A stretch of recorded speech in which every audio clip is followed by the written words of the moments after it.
So, hello from Sylvia Crystals. My name is Denver, and I'm joined today by somebody whose work resonates and reverberates around the world. Uria Tsur is a singer, circle leader, and creative visionary whose work has guided thousands into deeper connections, a deeper sense of presence and freedom. Welcome, and thank you for joining us today, Yuri. Thank you so much, Denver. It's such a pleasure stepping into this conversation and to know you, and also to come to the hub of Sylvia Crystals in just a week. Excellent. So let's start with, where did your passion for singing come from, and why do you believe that transformation through the voices is so important? Well, my passion for singing, I think, is the same as everybody's passion for singing. We have our voices are musical. We use music all the time in every conversation. We never speak like that with the same tone. We always bring tonality, we bring groove and rhythm into our voices, and this is how we transfer information.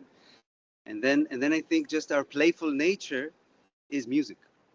So to play with this ability is music and what we're exploring there. I think transformation is important, you know? It's like we are work in progress. We're never really there yet. And I don't think we ever will be. There's always more potential and more potential. So transformation is kind of what we're doing here. And then the voice is just the most personal and raw instrument that we all carry to express that, and without being limited by concepts and words, but just being able to express the raw ongoing of the inner soulscape of each person. So transformation is, I think, the name of the game, and voice is a great tool to tap into that.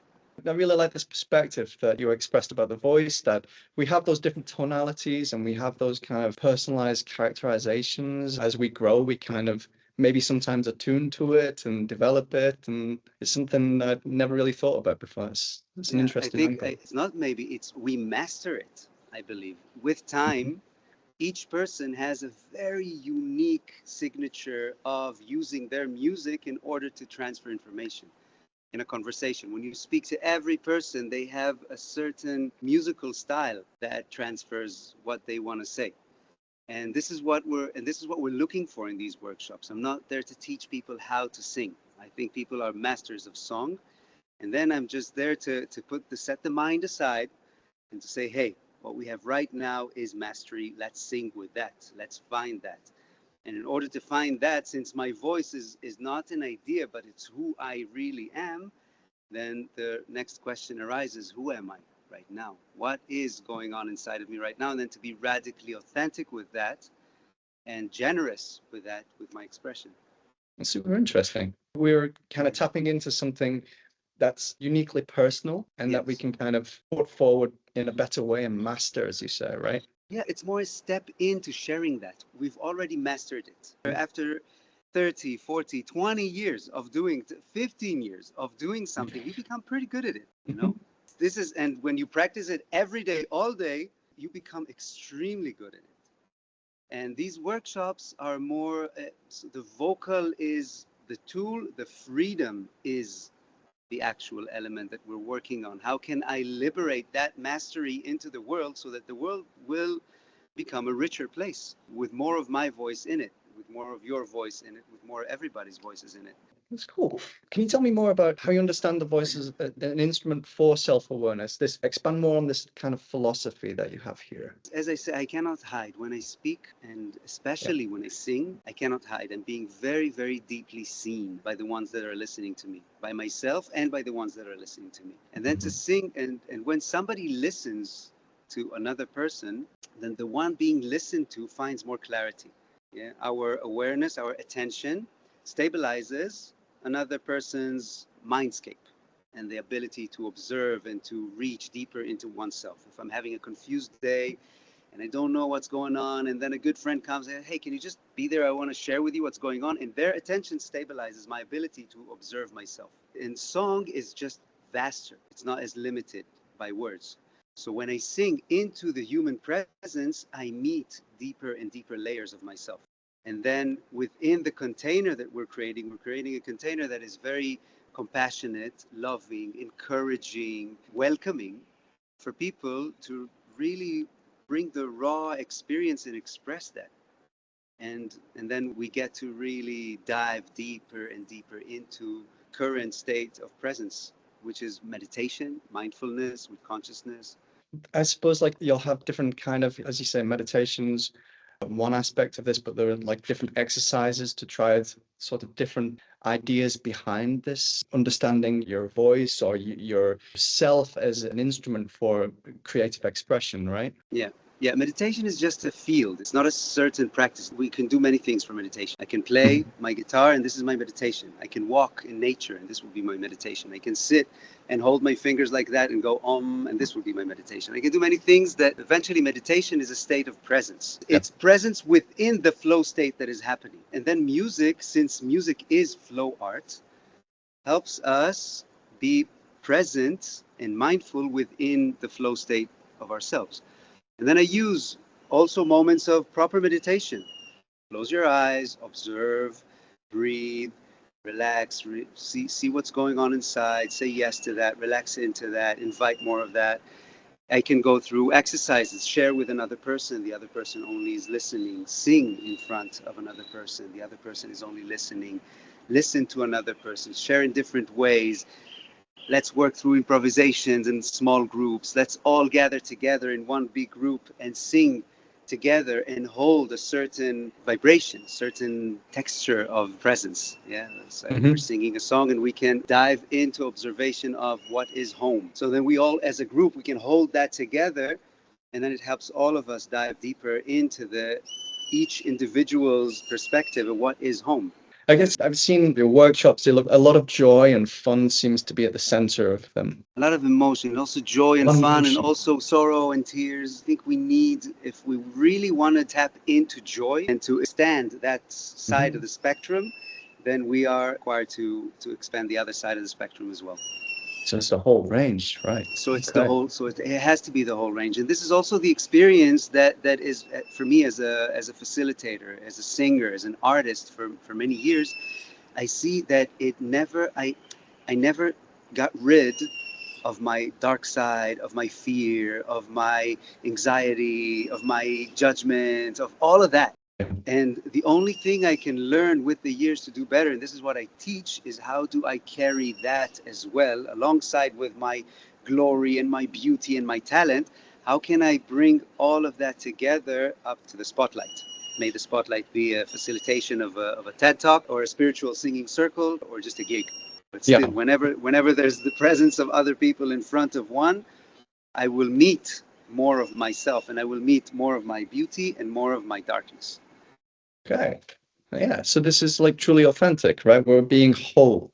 Yeah. Yes. We're kind of leaning into authenticity, because this is, to be free is not to be someone that I am expected to be or something that I think I should be. It's to be free. It's to be who I am, what I am.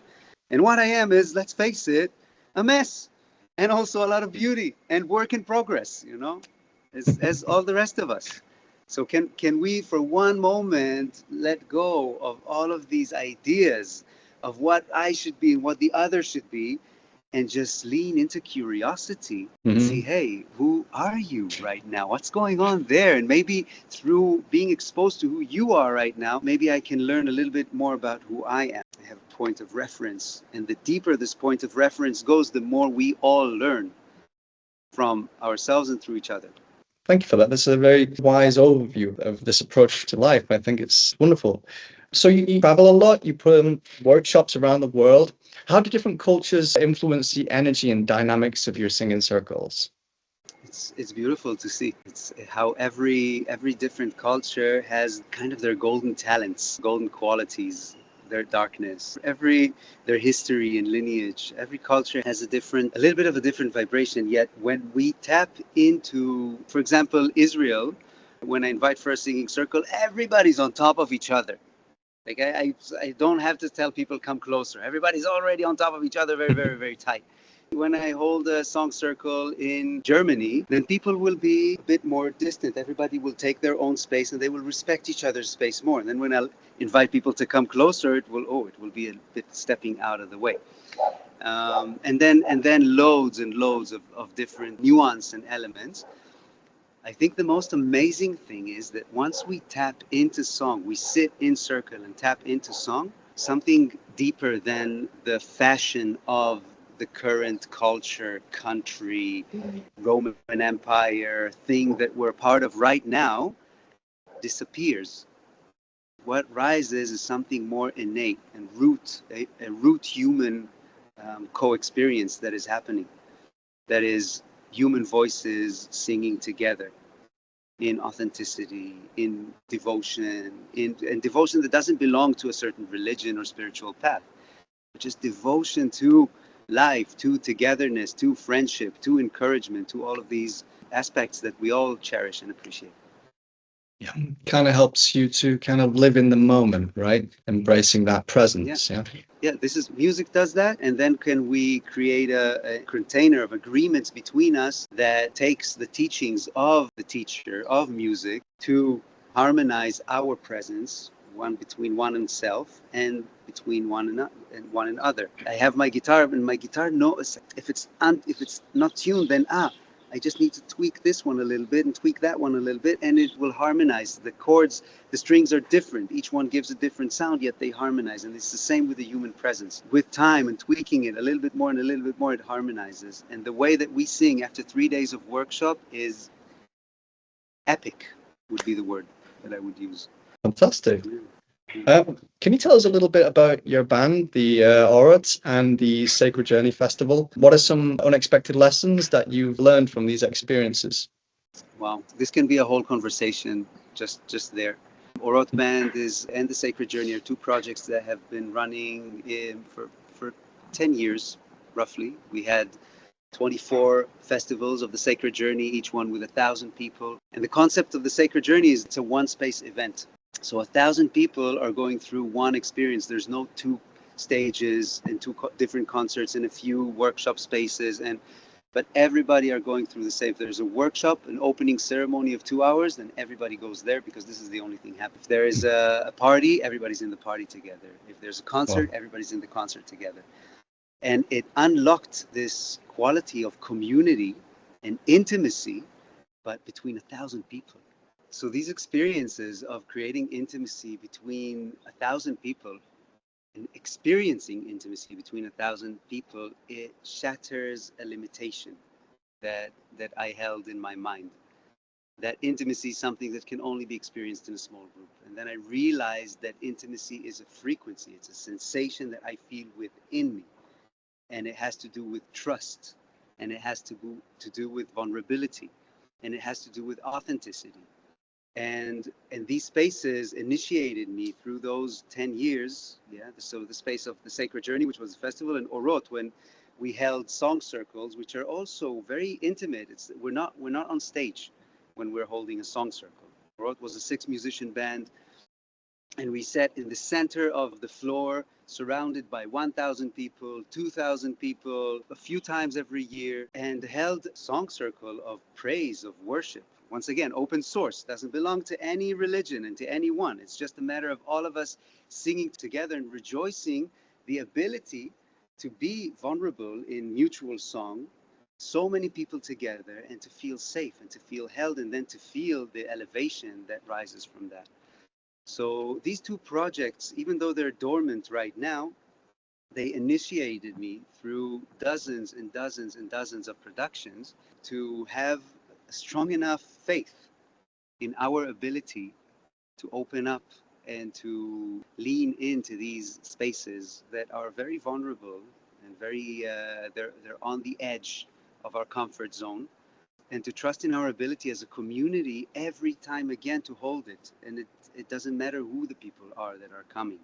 It's kind of, once the space is presented in the right way and is held in the right way, it works every time. I think that's a very empowering message to take from that, a very empowering experience, lesson to kind of draw from it too. I suppose for somebody looking to find their voice who may be hesitant, somebody unsure about finding their confidence, what would you say to encourage them to take that leap forward into something like one of these events? I would say that don't wait until it stops being scary.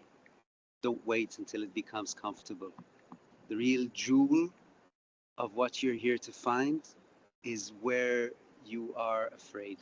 and is where you're outside of your comfort zone. This is where you're really growing, and this is where you have something new to learn. To sing to other people is not to be validated by them. I can sing in front of 3 people. One of them will say, "Oh my God, this was amazing." Another one will say, I think you could have done better. And the third one will say, whatever. And I cannot control that. Yet their presence allows me a portal into myself, and this is where the attention should be centered and focused, and this is where the gifts are. So instead of pushing it away until it becomes comfortable, accept it, embrace it as it is outside of your comfort zone. See it as an opportunity to grow, maybe even be grateful for it, because you probably are learning something that will be beneficial for you in the future. And if you can, even celebrate it. Celebrate the rush and the buzz. It's like somebody took the volume knob on your life and went whoop, all the way up.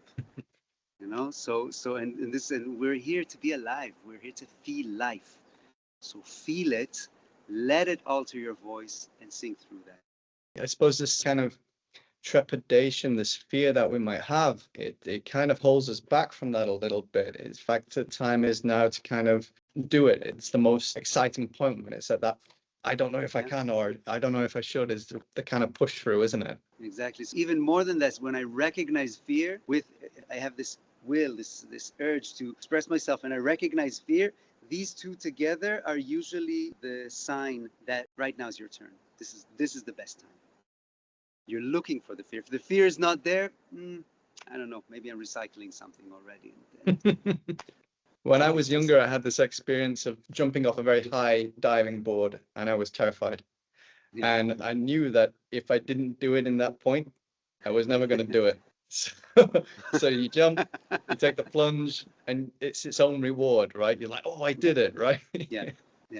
As you jump, that's it. It's too late. It's already happening. And in the same way that the jumping off a high board, gravity got you already and is pulling you through the experience. You cannot resisting it anymore. So singing in front of other people, once you start, the situation pulls you through. So the space you hold, I see singing into a mutual space, into an attention of other people, is holding space. Because there's a vibration in between us, and I'm weaving a very specific frequency, sound into it. So I'm holding the space in a way. I'm embracing the space, and the space that you hold is holding you, is giving you the strength, and is carrying you through the experience, because it's an experience that maybe you are the speaker, yet the experience is happening between you and the people that are listening right now. So it's mutual, and you are all co-creating that. So they're holding you subconsciously. They're supporting you and helping you so you can make it through. So like the energy kind of comes back around, right? Yeah. So you're going to be in Poland for the Dreamland Festival, and also with us at SYLVIA Crystals on Friday, Saturday, and Sunday, the 23rd to the 25th in Warsaw on Vodzerio 3 for the Vocal Freedom Workshop. Tickets are available at sylviacrystals.com. Uri, we are looking forward to having you, and it's been a pleasure talking to you. Thank you so much, Denver. Same here. I feel already a little bit connected to you guys, to SYLVIA Crystals and the team, and I really, really hope to see more of this community. Excellent. We're looking forward to seeing you, Yuri. Yeah, same here.